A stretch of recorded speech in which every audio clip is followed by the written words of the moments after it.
सभी को नमस्कार। आज हम सिल्वर रिफाइनरी मशीन की पूरी प्रक्रिया जानेंगे। यह मशीन कैसे काम करती है, रिफाइनरी में क्या खर्च आता है और किस तरह से आप इस मशीन के माध्यम से एक लाभदायक व्यापार शुरू कर सकते हैं। तो चलिए देखते हैं सिल्वर रिफाइनिंग की प्रक्रिया। सबसे पहले चांदी के बार को इस टैंक में डाला जाता है, जिसे रिएक्टर टैंक कहा जाता है, क्योंकि इसमें रासायनिक प्रतिक्रिया होती है। यदि चांदी को छोटे छोटे टुकड़ों या फुलियों में डालें तो प्रक्रिया और तेज होती है और चांदी जल्दी पिघल जाती है। इसके बाद इसमें नाइट्रिक एसिड डाला जाता है, जो चांदी को गर्म करके पिघलाने में मदद करता है। लगभग 2 घंटे में चांदी पूरी तरह से पिघलकर तरल रूप में बदल जाती है।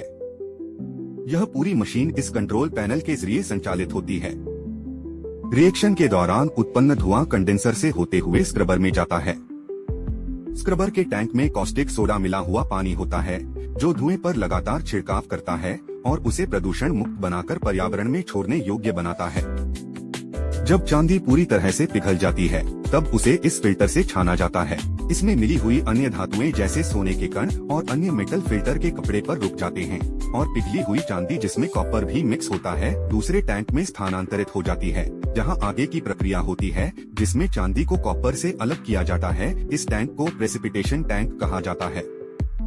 टैंक के ऊपर लगी मोटर से एक एजिटेटर जुड़ा होता है, जो टैंक में चांदी और कॉपर के मिश्रण को लगातार घुमाता रहता है।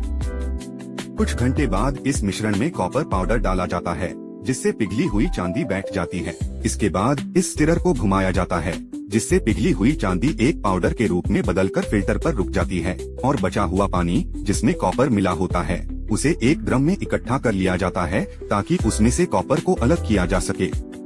अब जो चांदी पाउडर के रूप में परिवर्तित हो गई है, जिसमें थोड़ी नमी होती है, उसे पूरी तरह सुखाने के लिए इस हाइड्रोलिक प्रेस में डालकर दबाया जाता है, जिससे उसकी सारी नमी निकल जाए और वह ठोस चांदी बन जाए। इसे लड्डू मशीन भी कहा जाता है। फिर इस ठोस चांदी को मेल्टिंग मशीन में डालकर पिघलाया जाता है और सांचे में ढाल दिया जाता है, और अब चांदी पूरी तरह से अपने सबसे शुद्ध रूप में बार के रूप में तैयार हो जाती है। बचा हुआ पानी, जिसमें कॉपर मिला होता है, उसे लोहे की चादरों की सहायता से बैठाकर शुद्ध कॉपर में बदल दिया जाता है। इस पूरी प्रक्रिया में आपने देखा कि अशुद्ध चांदी से हर धातु जैसे सोने के कण और कॉपर को अलग कर दिया गया है और कुछ भी व्यर्थ नहीं गया है। इस पूरी प्रक्रिया में लगभग 6 घंटे का समय लगता है और सिल्वर रिफाइनिंग पर खर्च आता है 300 रुपए प्रति किलोग्राम, जिसमें सभी रॉ मटेरियल, केमिकल्स और बिजली का खर्च शामिल है। इस मशीन को कोई भी व्यक्ति प्रशिक्षण के बाद बहुत ही आसानी से चला सकता है और यह एक लाभदायक व्यापार है। आप इस मशीन में चांदी के बार, चांदी के निर्माण की धूल आदि को सरलता से रिफाइन करके शुद्ध रूप में बदल सकते हैं।